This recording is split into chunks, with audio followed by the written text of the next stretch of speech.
குடிநீர் வாரியம் என்று முதலில் இந்தியாவில் அமைத்தவர் கலைஞர். அவர் போட்டதுதான் இன்னைக்கு தமிழ்நாடு பூரா குடிநீர். இன்னைக்கு இருக்கிறவங்களுக்கு தெரியாததுனால்தான் எவனா இதை பேசுறான், எடுத்து வந்தவெல்லாம் பேசுறான். எங்க கலைஞர் 1970 ஜல் ஜீவன் திட்டம் நீங்க சொல்றீங்க.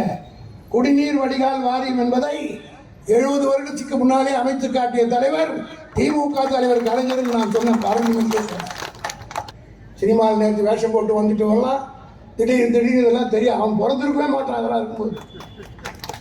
அவனெல்லாம் இன்றைக்கு இந்த கட்சியை ஒழிப்பேன் என்று பேசுகிறான் என்று சொன்னால் இதெல்லாம் நம்ம தமிழ்நாட்டு மக்களுக்கு தெரியாது.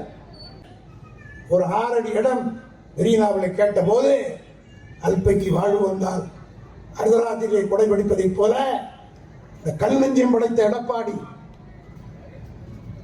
படியேறி சென்ற தலைவருக்கு மன்றாடி கேட்டு 6 அடி இடம் தர முடியாது என்று மறுத்தவன் தான் எடப்பாடி என்பதை ஒவ்வொரு திமுக தொண்டனும் மறந்துவிடக்கூடாது.